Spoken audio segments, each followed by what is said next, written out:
Fala galera, beleza?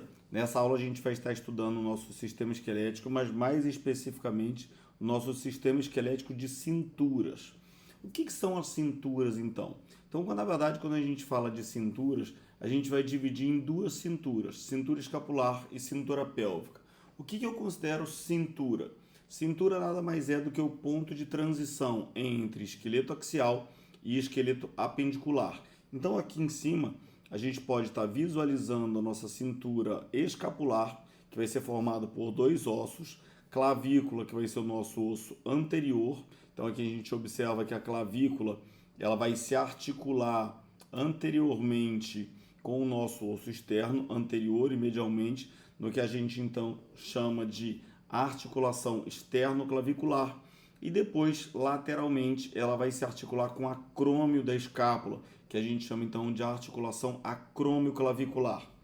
Já quando a gente olha para a escápula posteriormente, então, a gente vai ter uma articulação que na verdade é uma articulação falsa, tá? Mas a gente chama de articulação funcional, que vai ser a articulação entre a escápula e a região torácica, ou seja, a caixa torácica, mais especificamente as costelas. Por que a gente fala então de articulação com as torácicas? Porque na verdade todos os movimentos da escápula, o nome dos movimentos sempre vai ser relacionado então com a nossa coluna torácica. Então a nossa escápula vai fazer elevação, vai fazer depressão, vai fazer protração, ou seja, afastamento da linha média, retração, aproximação da linha média, e vai fazer também os movimentos de abdução ou rotação externa, que na verdade seria um movimento complementar da abdução do ombro, ou adução ou rotação interna, que na verdade seria então um movimento acessório da adução glenomeral. Então a gente pode observar que a escápula se articula então com a caixa torácica, a articulação que não é considerada então uma articulação sinovial, porque não tem estruturas articulares, ou seja, cápsula articular, líquido sinovial, a sinóvia, porém ela é uma articulação funcional e a gente tem muito movimento entre escápula e a caixa torácica, tá? Que são os movimentos que vão complementar então os movimentos da nossa articulação glenomeral. E depois, a escápula então vai fazer uma articulação do acrômio com a clavícula, então a gente vai ter uma articulação acrômio-clavicular, que eu já mencionei anteriormente quando eu falei da clavícula, e aí a gente vai encontrar então a nossa principal articulação do ombro, tá? Ou seja, da cintura escapular, que vai ser a nossa articulação glenomeral. Por que ela é a nossa principal articulação do ombro? A glenomeral é a principal articulação do ombro, mas na verdade ela vai ser a principal articulação sinovial do nosso corpo, porque toda vez que a gente pensa em articulação sinovial, a gente pensa em movimento. Então a articulação que mais permite movimento vai ser a nossa articulação glenomeral, vai possuir maior amplitude de movimento. Como característica, então, já que ela permite uma grande amplitude de movimento, a gente vai ter uma outra característica que vai ser uma desvantagem. Ela vai ser uma articulação mais instável, até porque o peso do membro superior está sempre puxando, então, o nosso membro superior, ou seja, a cabeça do úmero, para fora da cavidade glenoide. Então aqui a gente vai começar a falar um pouco dos ossos propriamente ditos, e a gente vai começar a falar um pouquinho, então a gente vai começando falando pelo principal, que vai ser a nossa escápula, que é o osso posterior da nossa cintura escapular. Eu vou isolar ele aqui, e aí isolando então a escápula, tá? O que a gente pode ver? A escápula, então, quando a gente isola ela para estar dando uma olhada então nos principais acidentes ósseos, a gente pode perceber que a nossa escápula ela é um osso que tem um formato triangular. Então, já que ela tem um formato triangular, vou dar uma rodadinha aqui para vocês observarem algumas características. Aqui eu vou ter uma vista lateral da escápula, estou vendo então o acrômio, estou vendo o processo coracoide, estou vendo a cavidade glenoide, estou vendo a borda lateral. Aqui eu tenho uma vista posterior da minha escápula esquerda, então aqui eu vou dar uma ênfase, então dá para divisão, então, né, das fossas supraespinhal, infraespinhal, da linha média. Aqui a gente consegue ver as três bordas, borda superior, borda medial, borda lateral, tá? E aqui eu tenho uma vista, então, medial da minha escápula, tá? E aqui uma vista anterior da escápula. Felipe, então quais são os principais acidentes ósseos? O que eu preciso lembrar da minha escápula? Então toda vez que eu vou observar os acidentes ósseos da escápula, alguns acidentes ósseos são extremamente importantes. Então como a gente vai lembrar ou como a gente vai memorizar esses acidentes ósseos? Primeiro, já que a escápula é um osso triangular, eu preciso lembrar que ela vai ter 3 bordas, ou seja, 3 lados e 3 ângulos, assim como qualquer triângulo. Só que aqui na escápula, como a gente tem em um dos ângulos um acidente ósseo, que é a nossa cavidade glenoide, que a gente pode ver aqui lateralmente, então a gente não vai contar esse ângulo. Então aqui eu tenho uma vista anterior da escápula, e o que eu vou contar então? Ângulo superior e ângulo inferior. Ué, Felipe, mas não são 3 ângulos? Exatamente. Só que o ângulo superior, que seria o ângulo superior lateral, vai ser a nossa cavidade glenoide. Então aí a gente já tem 3 pontos importantes. Ângulo superior, que na verdade vai ser o ponto de inserção do músculo elevador da escápula ou levantador da escápula, tá? Que é um dos músculos estabilizadores da escápula e também responsável pelo movimento de elevação da escápula, que é um movimento acessório da minha flexão de ombro.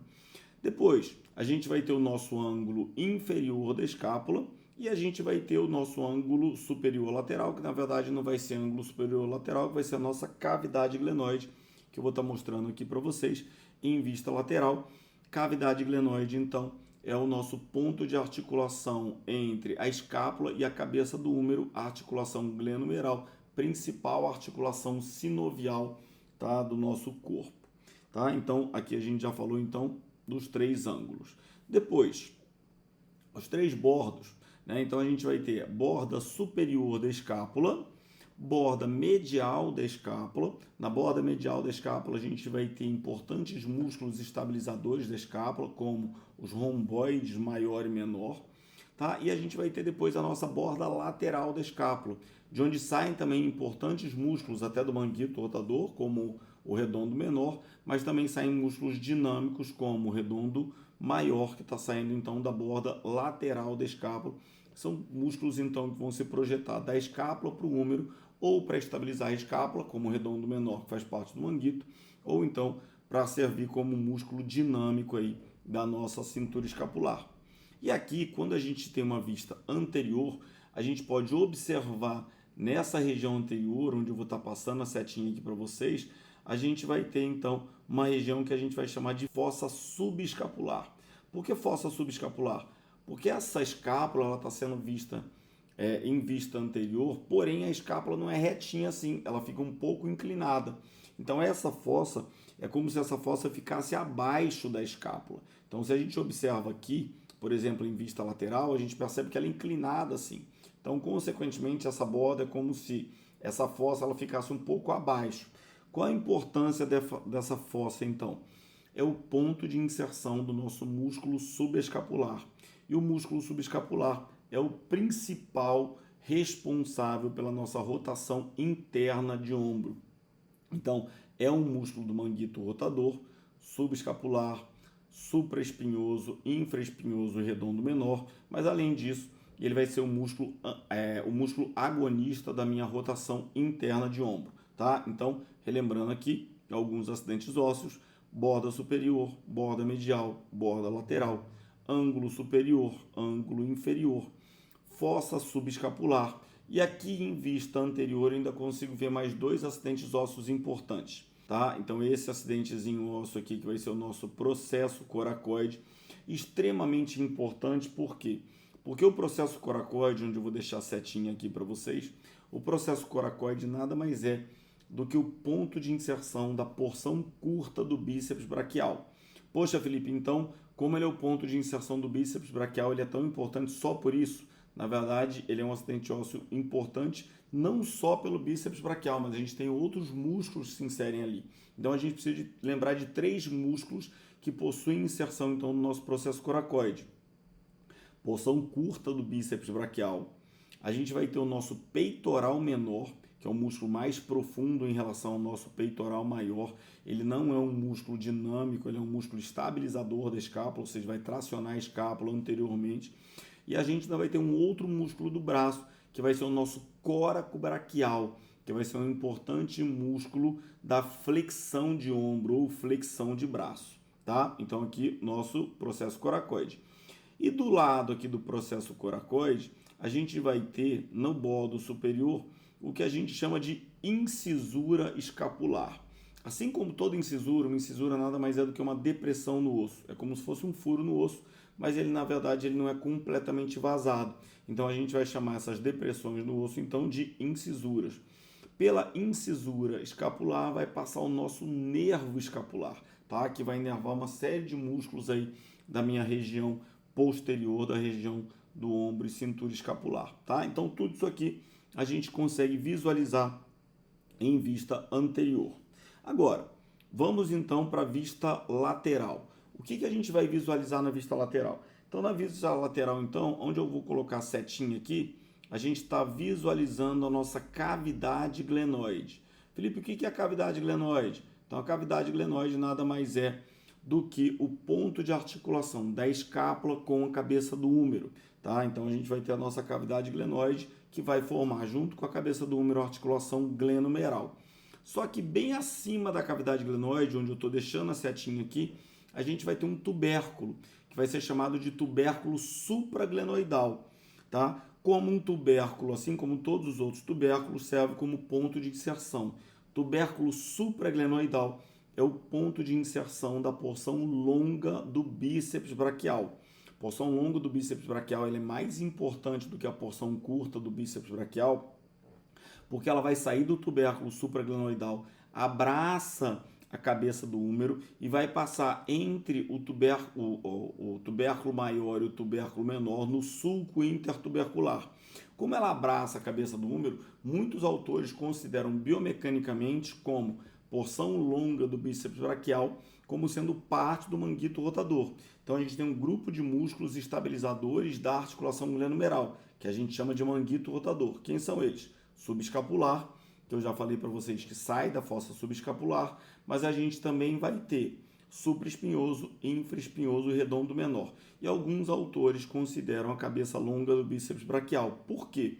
Como ela sai então do tubérculo supra, abraça a cabeça do húmero, passa entre o tubérculo maior e o tubérculo menor no sulco intertubercular, então ela gera certa estabilidade então também na nossa articulação glenomeral. E aqui onde eu vou botar a setinha aqui agora, vai ser o nosso tubérculo infraglenoidal. Então, tubérculo supraglenoidal acima da cavidade glenoide, tubérculo infraglenoidal abaixo da cavidade glenoide. Ponto de inserção da porção longa do tríceps braquial, tá? Que é o nosso músculo posterior do braço, responsável pela extensão de ombro e extensão de cotovelo. Como ele é um tríceps braquial, então, como o próprio nome já sugere, é um músculo que possui 3 ventres. Então, desses 3 ventres, o único ventre que é considerado um ventre biarticular, ou seja, que cruza 2 articulações e que faz movimento, então, em 2 articulações ou 2 segmentos, né? Então, no ombro e no cotovelo, ou no braço e no antebraço, vai ser a nossa porção longa. Então, ela vai ser importante no movimento de extensão de ombro e extensão de cotovelo. As outras porções do nosso tríceps braquial, elas são só extensoras de cotovelo, tá? Então, por isso aqui, extremamente importante. Aqui em vista lateral, a gente consegue visualizar também o nosso processo coracoide, que a gente já falou dele quando a gente visualizou então em vista anterior, porque é mais fácil de ser visualizado. E aqui, essa parte grandona, esse osso grandão aqui, que eu vou deixar a setinha, é o nosso acrômio. O acrômio nada mais é do que o final, a porção terminal mais lateral da espinha da escápula. Então a gente vai ver já já em vista posterior que essa escápula, então, ela vai ter posteriormente uma espinha que vai sair da borda medial, de onde a gente chama então de raiz da espinha da escápula, e se projeta lateralmente e vai terminar com esse acrômio. O acrômio é o ponto de articulação da escápula com a clavícula, articulação acrômio-clavicular. Só que aqui eu vou ter uma relevância clínica muito importante. Onde eu vou colocar a setinha aqui, onde eu estou passando a setinha aqui para vocês, a gente tem um espaço, como o próprio nome já sugere, espaço subacromial. Esse espaço subacromial é um espaço de relevância clínica muito grande. Por quê? Porque no espaço subacromial, então, a gente vai ter a passagem do tendão do nosso músculo supraespinhoso ou músculo supraespinhal. Por que isso é tão importante? Porque se eu tenho um espaço reduzido, eu vou ter como consequência um aumento de chance de compressão do supraespinhoso no espaço subacromial. Então a gente vai ter no espaço subacromial a bursa subacromial e a passagem do tendão do supraespinhoso. A bursa subacromial, na verdade, ela vai proteger, ou seja, ela fica interposta entre o acrômio e o tendão do supraespinhoso. Toda vez que a gente está fazendo um movimento de abdução do ombro, o nosso tubérculo maior sobe. Consequentemente, com a subida do tubérculo maior, a gente vai ter uma redução do espaço subacromial, o que pode gerar, então, uma compressão do tendão do supraespinhoso nesse espaço subacromial. E aí a gente tem uma outra coisa também que tem que ser observada. Dependendo das pessoas, a gente pode ter variações anatômicas. Então, a gente pode dizer que a gente tem 3 tipos possíveis de acrômio. Acrômio do tipo 1, acrômio do tipo 2 e acrômio do tipo 3. Cada tipo de acrômio, então, vai se referir a um tamanho de acrômio. O acrômio do tipo 1 é um acrômio menor, o acrômio do tipo 2 é um acrômio intermediário e o acrômio do tipo 3 é um acrômio grande. Quanto maior o tamanho do acrômio, menor é o espaço subacromial. Então, o acrômio do tipo 3 também é chamado de acrômio ganchoso. Qual é o problema disso? Se eu tenho um acrômio ganchoso, isso é uma característica morfológica, eu não tenho como mexer, mas se eu tenho um acrômio ganchoso, eu tenho maior tendência de compressão do tendão do supraespinhoso no espaço, então, subacromial. Isso a gente verifica facilmente num raio-x de ombro, tá? A gente consegue mensurar, então, e perceber esse tamanho de acrômio e a tendência ou não a uma lesão de supraespinhoso. Rodando ele aqui, então, a gente vai rodar um pouquinho aqui, eu vou inclinar ele um pouquinho mais para cá para a gente perceber o seguinte. Aqui a gente vai ter, nessa região medial, a gente vai ter o que a gente chama, então, de raiz da espinha. Então, tudo isso aqui onde eu vou estar passando a setinha aqui para vocês agora, é a nossa espinha da escápula. Então, aqui a gente vai ter a espinha da escápula. Posteriormente, de onde sai a espinha aqui na borda medial, a gente chama essa região onde eu parei a setinha aqui de raiz da espinha da escápula. Então, a gente pode perceber que a raiz da espinha da escápula vai dividir a escápula em terço superior e para baixo eu vou ter 2 terços inferiores. Depois, essa espinha vai crescendo lateralmente. Se eu for observar aqui e olhar em vista lateral, eu percebo que ela vai crescendo lateralmente até se projetar lá para o meu acrômio.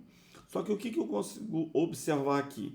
Se anteriormente eu tinha uma fossa que era chamada de fossa subescapular, posteriormente eu vou ter 2 fossas, que a gente vai chamar de fossa supraespinhal, a fossa que está localizada acima da espinha, que eu estou vendo aqui agora, onde eu vou colocar a setinha para vocês. Fossa supraespinhal, tá? Qual é a função da fossa supraespinhal? Ponto de inserção ou ponto de origem, né, do nosso músculo supraespinhal. Então, só lembrando, já que eu falei origem e inserção, tá? Só lembrando que, na verdade, todo músculo vai ter pelo menos 2 inserções, tá? E quando a gente estuda didaticamente um livro, que a gente coloca lá origem do músculo, inserção, origem não significa necessariamente onde começa ou onde termina o músculo. Origem nada mais é do que o ponto de inserção proximal. Então, como a gente tem o nosso supraespinhoso saindo da fossa supraespinhal e se direcionando então para o nosso tubérculo maior, e ele vai ser o responsável pelo início da abdução de ombro, a gente fala então que a origem dele é na fossa supraespinhal e a inserção dele então vai ser no nosso tubérculo maior do úmero. Depois, abaixo da espinha, então, a gente vai ter outra fossa, fossa infraespinhal. Da fossa infraespinhal, a gente vai ter então a saída do nosso músculo infraespinhoso. O infraespinhoso sai da fossa infraespinhal, passa por trás do úmero, né, abraçando então o nosso úmero, tá? E se insere no tubérculo maior e na crista do tubérculo maior e vai ser o músculo agonista, ou seja, o músculo motor primário da nossa rotação externa. Então aqui a gente pode notar que a gente conseguiu então visualizar e falar um pouquinho sobre os acidentes ósseos da escápula, tá? Agora a gente volta aqui para o nosso esqueleto como um todo, tá? E a gente vai perceber então aqui a relação da escápula, que a gente falou agora, com a clavícula e com o úmero, tá? Onde eu vou passar a setinha aqui para vocês agora. A gente pode observar no úmero, a gente vai ter o tubérculo maior, que vai ser lateral, tubérculo menor, que vai ser anterior. Então, toda vez que a gente faz um movimento de abdução, aqui eu tenho o meu espaço subacromial, Então, se o meu tubérculo maior sobe, onde eu estou botando a setinha, à medida que ele vai subindo, ele vai se aproximando aqui do meu acrômio. Consequentemente, a aproximação do tubérculo maior em relação ao acrômio gera uma redução do espaço subacromial e compressão do tendão supraespinhoso contra a bursa subacromial e, consequentemente, eu posso ter, então, uma tendência de fazer o que a gente chama de tendinite do supraespinhoso, que é a tendinite ou a lesão mais clássica, mais típica aí do complexo do ombro, tá? Agora a gente vai falar um pouquinho, então, da clavícula, um osso longo, tá? Por motivos óbvios, né? Então, assim, é um osso comprido e a gente pode observar o seguinte: na nossa clavícula, quando a gente vai comparar, a gente vai ter duas extremidades. Uma extremidade medial que a gente vai chamar de extremidade external, onde eu vou estar colocando a setinha aqui para vocês. Qual é a grande característica da extremidade external? A extremidade external ou extremidade medial, ela vai ser arredondada. E a outra extremidade, a gente vai chamar de extremidade acromial, tá? Ou extremidade lateral. A extremidade lateral acromial, como o próprio nome já sugere, é a extremidade que vai se articular com o acrômio da escápula, articulação acrômio-clavicular. Então, o que a gente pode observar aqui? Extremidade medial arredondada, extremidade lateral achatada. Aqui eu tenho uma vista superior, aqui eu tenho uma vista inferior. Felipe, como é que eu vou saber então se eu estou em vista superior ou em vista inferior? Nesse osso aqui, como a gente está mexendo em um material em 3D, né, e na verdade ele não simula um osso propriamente dito, é só uma simulação, o que eu vou observar é que toda vez que eu olhar para um osso mesmo no laboratório de anatomia, eu vou perceber que a parte superior, onde eu estou vendo aqui da minha clavícula, ela vai ser lisa, e na parte inferior, que eu vou tentar girar aqui para vocês agora, a gente vai ter um sulco, que ele é chamado de sulco da artéria subclávia, ou seja, a artéria subclávia, que é o primeiro ramo, então, né, ascendente aí, que vai sair, a gente vai ter duas artérias subclávias, direita e esquerda, né? Então, quando a gente tem a saída no lado do nosso arco aórtico, da aorta, que ela está saindo então lá do nosso ventrículo esquerdo para mandar sangue para o coração, a gente vai ter uma primeira artéria que a gente vai chamar de artéria tronco braquicefálico, que vai dar origem à artéria subclávia, direita e carótida comum direita.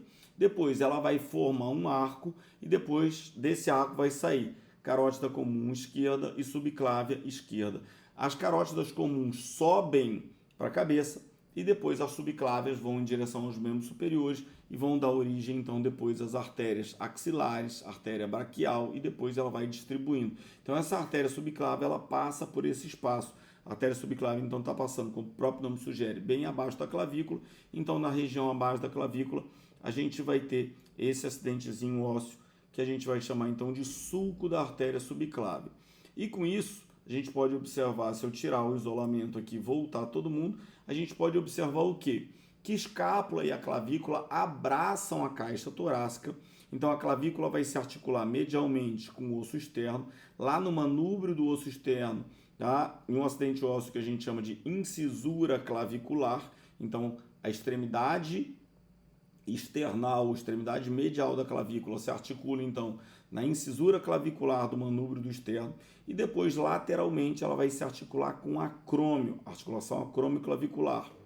Já a escápula, que a gente vai estar vendo aqui, vai se articular posteriormente com a nossa caixa torácica e lateralmente, então escápula torácica, e lateralmente com o nosso húmero, articulação glenomeral. E aí a gente fecha então o complexo do ombro com essas articulações. Que articulações? Articulação externo-clavicular, articulação acrômio-clavicular, articulação escápulo-torácica e a grande articulação do complexo aí da nossa cintura escapular, que vai ser a nossa articulação glenomeral, a articulação mais móvel do nosso corpo.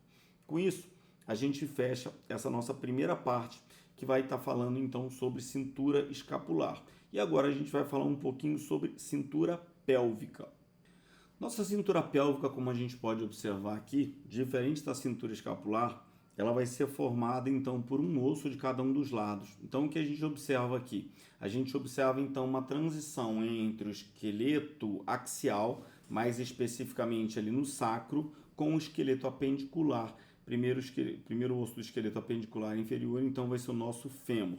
O que a gente observa? De cada um dos lados, a gente vai ter um osso que a gente vai chamar de osso ilíaco.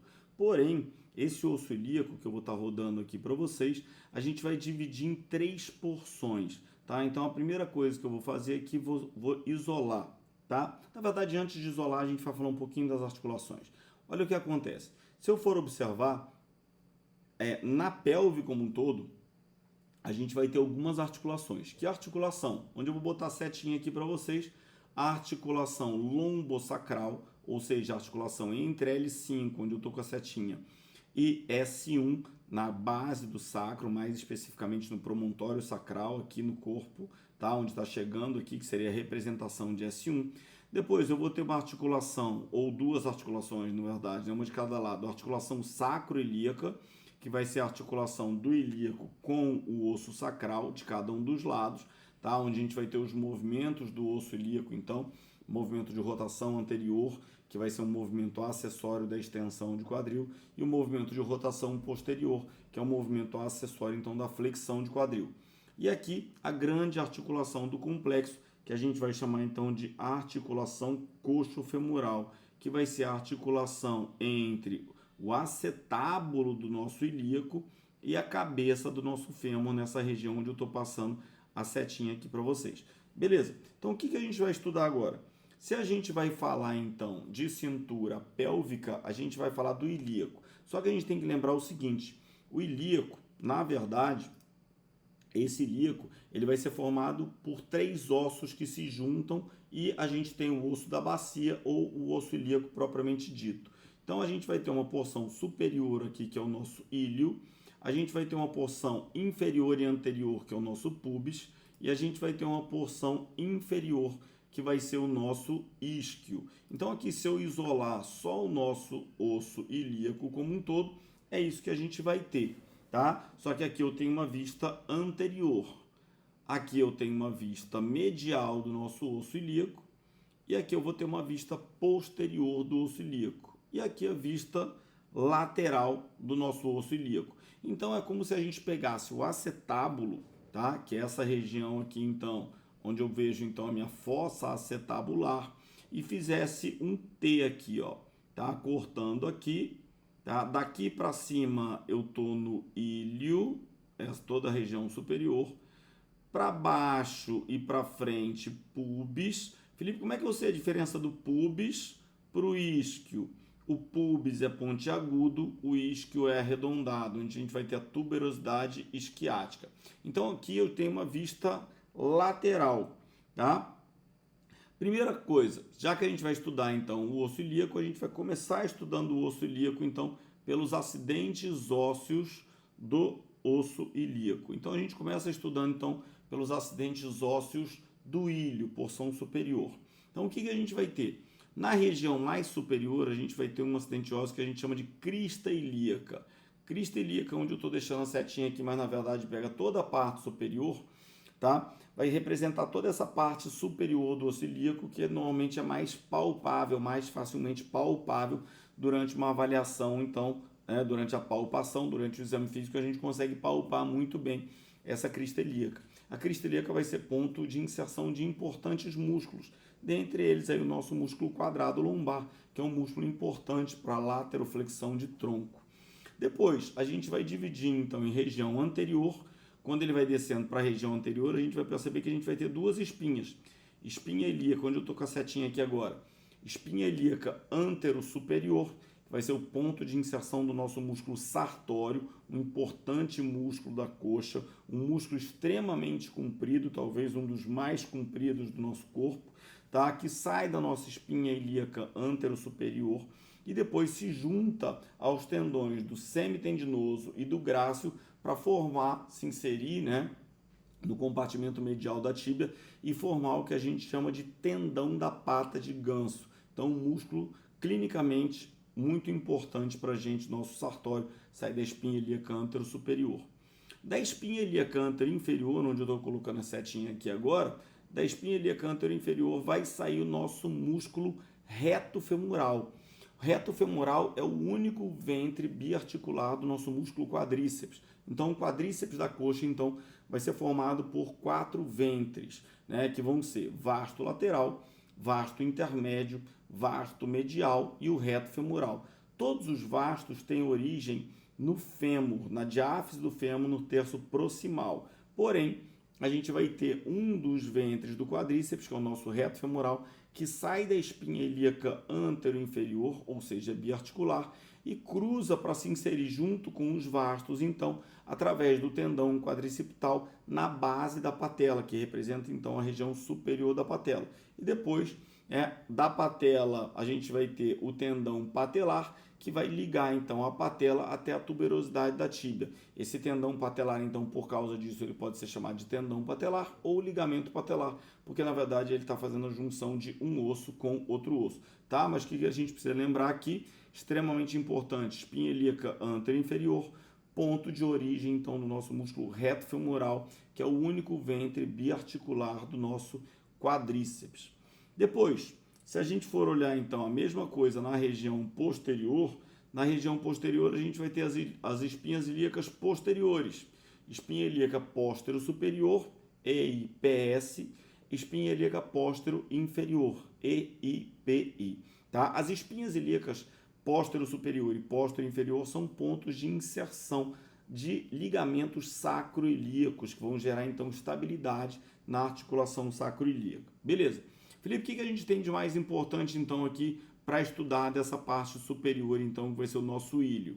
A gente vai ter aqui, na região posterior, a face articular do sacro. Então, onde eu vou deixar a setinha aqui, tá? Face articular do sacro, então aqui medialmente vai se articular, então, o nosso sacro, e a gente pode observar que a articulação sacroilíaca, ela tem um trilho anatômico em forma de L. E a gente vai chamar, então, aqui onde eu estou passando a setinha, de braço menor da articulação sacroilíaca, e aqui a gente vai chamar de braço maior da articulação sacroilíaca. Na verdade, tudo isso aqui é trilho anatômico da articulação sacroilíaca. Braço menor, braço maior. Então, a gente tem que saber, quando a gente for estudar em biomecânica, depois quem for fazer osteopatia, estudar terapias manuais, vai perceber que, na verdade, o osso ilíaco, ele vai se movimentar primeiro no braço menor, depois no braço maior. Então, o trilho anatômico dele é como se fosse um L. Então, um acidente ósseo extremamente importante. Por quê? Porque a todo momento que a gente está fazendo, então, flexão de quadril, o nosso ilíaco roda posteriormente, é um movimento acessório que permite que a coxa se eleve mais, então, e quando a gente faz extensão de quadril na passada, então, que a nossa perna fica para trás, faz extensão, esse ilíaco, então, ele roda anteriormente, então, um movimento acessório extremamente importante. E aqui na região medial, a gente vai ter o que a gente chama de fossa ilíaca. Da fossa ilíaca, a gente vai ter um importante músculo se inserindo ali, que é chamado de músculo ilíaco. Esse músculo ilíaco, ele vai se juntar com dois outros músculos que estão vindo da coluna lombar, dos pilares laterais da coluna lombar, de cada um dos lados, tá? Que são chamados de músculos psoas. Então, eu vou ter o músculo psoas maior e o músculo psoas menor. Eles saem, então, tá? Os músculos psoas maior e menor saem dos pilares laterais, então, da nossa coluna lombar, de cada um dos lados, se juntam com o nosso músculo ilíaco e formam, então, um complexo muscular que a gente chama de ilho-psoas. O ilho-psoas, então, ou seja, o tendão do psoas menor, do psoas maior e do músculo ilíaco se juntam, formam um único tendão que se insere no trocânter menor do fêmur. E ele vai ser o nosso músculo agonista na flexão de quadril. Movimento extremamente importante que a gente trabalha o tempo todo. O tempo todo que a gente está fazendo, andando, a gente precisa flexionar o quadril para projetar o membro inferior para frente. Tá? Então, principais acidentes ósseos, então, do nosso ilho. Depois, se a gente olhar na região posterior, a gente vai ter alguns acidentes ósseos importantes para estar visualizando aqui. E aqui eu vou destacar, então, os principais. Tá? Aqui eu tenho uma vista lateral. Aqui eu vou ter espinha isquiática, tá? Então, lembrando que a região posterior é o isquio. Na região posterior, então, vou ter o que a gente chama de espinha isquiática, que vai ser ponto de inserção, então, de ligamentos, tá? Ligamentos da região, então, da pelve e do períneo, ligamentos posteriores, tá? E depois eu vou ter aqui duas incisuras, que a gente vai chamar aqui, então, onde eu estou passando a setinha de incisura isquiática maior e aqui embaixo, incisura isquiática menor. Se a incisura é depressão no osso, se eu tenho uma depressão no osso, como os orifícios, então, que eu tenho nos ossos, servem para passagem de estruturas. Então, incisura isquiática maior vai servir como passagem de estruturas, incisura isquiática menor também ponto de passagem de estrutura, assim como esse forame grandão, que é o único forame que a gente vai ter no osso ilíaco, que a gente vai chamar de forame obturador ou forame obturatório, tanto faz. Nesse forame obturador ou forame obturatório, a gente vai ter duas membranas, uma interna e uma externa, que a gente vai chamar de membrana obturatória interna, membrana obturatória externa. Depois a gente vai aprender, lá quando a gente for estudar os músculos pélvico-trochanterianos, que a gente tem músculo obturador interno, músculo obturador externo, sempre correlacionando então com o acidente ósseo, que vai ser o nosso forame obturatório. E aqui embaixo, na região mais inferior, que é mais arredondado, a gente vai ter o que a gente chama de tuberosidade isquiática. Felipe, por que a tuberosidade isquiática é tão importante? Porque na tuberosidade isquiática, então, a gente vai ter o ponto de inserção dos músculos que a gente chama de músculos isquiotibiais, mas que, na verdade, não são necessariamente isquiotibiais. A gente pode chamar, então, de isquiosurais, surais de perna, tá? Então, por que isquiosurais? Porque quando a gente estuda os músculos posteriores de coxa, a gente vê que a gente tem três músculos principais: semitendinoso ou semitendíneo, semimembranoso e o nosso bíceps femoral. Esses músculos, então, eles se originam na minha tuberosidade isquiática, onde eu vou deixar a setinha aqui, porém, eles se projetam em direção à perna. Só que o semimembranoso e o semitendinoso se inserem no mesmo ponto, ou seja, na região posterior da tíbia. E eles vão fazer a mesma função, flexão de joelho e extensão de quadril. Porém, o nosso bíceps femoral, apesar dele ter uma origem na tuberosidade isquiática e vai para a perna também, ele não vai se inserir na tíbia, ele se insere na cabeça da fíbula. Então, apesar dele ter uma inserção na tuberosidade isquiática, fazer as mesmas funções, flexão de joelho e extensão de quadril, como ele se insere na fíbula, a gente acaba não podendo chamar de isquiotibial. Mas, se vocês escutarem como isquiotibial, considerem aí então como músculos posteriores de coxa ou os nossos músculos isquiosurais, semitendinoso, semimembranoso e bíceps femoral, que vão ser responsáveis pela flexão de joelho e extensão de quadril. São agonistas na flexão de joelho e sinergistas na extensão de quadril. É claro, porque na extensão de quadril, o nosso agonista da extensão de quadril vai ser então o nosso glúteo máximo. E depois a gente passa aqui para a nossa região anterior, vista medial aqui agora. Está em vista medial, então a gente vai ver a nossa região anterior. Vamos projetar um pouquinho aqui. E aí a gente vai perceber então o nosso pubis, tá? Na face mais anterior do pubis, onde eu vou botar a setinha aqui, a gente tem o que a gente chama de sínfise púbica. Sínfise púbica nada mais é do que o ponto de articulação de um pubis com o outro, ou seja, um ilíaco se encontra com o outro anteriormente através da sínfise púbica. Se é uma sínfise, uma articulação fibrocartilaginosa, tá? Que possui um disco interposto entre as estruturas ósseas. Por isso, então, a gente vai ter a nossa sínfise púbica, tá? Na região anterior ali. Depois, a gente vai ter aqui, ó, ramo púbico superior, ramo púbico inferior. Olha o que a gente precisa lembrar. No ramo púbico superior, a gente vai ter a inserção inferior do nosso músculo reto abdominal, importante músculo da parede abdominal. Na parede abdominal a gente vai ter o reto abdominal que está descendo anteriormente e a gente vai ter, depois, de fora para dentro, a gente vai ter oblíquo externo do abdômen, oblíquo interno do abdômen e depois o transverso do abdômen. Esses músculos, oblíquo externo, oblíquo interno e transverso do abdômen, fecham a parede lateral e posterior. E a parede anterior vai ser fechada, então, pelo nosso músculo reto abdominal, que desce, então, e se insere inferiormente no ramo púbico superior. Entre um reto abdominal e outro, a gente tem uma estrutura tendinosa que a gente chama de linha alba, que desce até a sínfise púbica. Uma abertura, um espaçamento entre os nossos músculos reto abdominais gera uma disfunção que a gente vai chamar então de diástase abdominal, que é mais comum então, né, durante a gestação, não na primeira gestação, mas em caso de multíparas, ou seja, aquela gestante então que já teve 3, 4, 5 gestações, esse músculo então ele vai cedendo até uma hora que ele pode romper e separar. Menos comum então em pacientes jovens. No ramo púbico inferior, onde eu vou deixar a setinha aqui agora, a gente vai ter o ponto de origem dos nossos músculos adutores de coxa. Os adutores de coxa são os mediais e a gente vai ter um grupo de músculos adutores de coxa. A gente vai ter adutor longo, adutor curto, adutor magno, pectíneo e grácil. 5 músculos importantes adutores, sendo que o grácil a gente já até mencionou aqui, que o grácil faz parte, junto com o semitendinoso e com o sartório, de um grupo de músculos que a gente chama de músculos da pata de ganso, que a gente vai ver posteriormente quando a gente estiver estudando, então, sistema muscular. E agora, o que a gente vai ver aqui?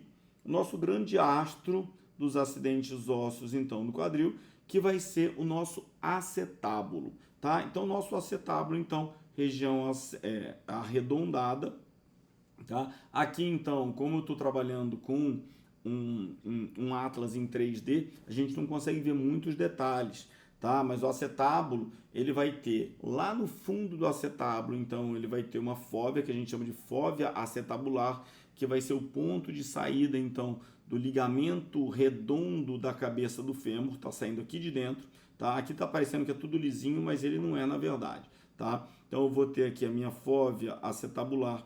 Aqui a gente vai ter a fossa do acetábulo, que é onde vai se recostar, então, e encaixar com a cabeça do fêmur, tá? Entre a cabeça do fêmur e a fossa do acetábulo, a gente vai ter uma estrutura como se fosse um menisco, uma estrutura discoide semilunar, que a gente chama de labrum, ou seja, essa estrutura, então, tem a função de amortecer impactos na articulação do quadril, na articulação coxofemoral, assim como o menisco tem essa função, então, no joelho.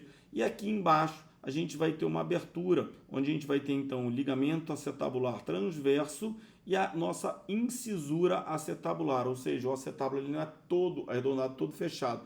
Ele é um semicírculo bem profundo, mas aqui, diferente do que a gente tinha na articulação glenohumeral, a gente vai ter uma articulação bem compactada e, além disso, uma articulação que sofre descarga de peso, ou seja, o tempo todo a gente tem peso sendo jogado sobre essa articulação. Por isso, diferente do que a gente viu lá na articulação do quadril, a gente vai ter uma articulação muito mais estável, tá? Então, a gente pode ver aqui, então, como articula, que a gente vai ter nessa região aqui, tá? A nossa articulação do quadril, a articulação coxofemoral, como a gente pode ver aqui o esqueleto como um todo, a gente percebe, então, que a carga é jogada do tronco para o ilíaco, do ilíaco, então, transferida para a cabeça do fêmur e depois para o colo do fêmur, que vai ser transversal, depois para a diáfise e assim sucessivamente, tá? Então aqui a gente fecha essa nossa aula sobre os esqueletos de cinturas, cintura escapular, que a gente falou inicialmente da escápula e clavícula, e depois cintura pélvica do ilíaco e das relações do ilíaco com o sacro e do ilíaco com o fêmur, beleza? Espero poder ter ajudado vocês. E nossa próxima aula, então, para fechar o conteúdo do sistema esquelético, vai ser de sistema esquelético apendicular, tá? E aí a gente vai gravar em uma aula só, apendicular superior e apendicular inferior. Um grande abraço e até a próxima.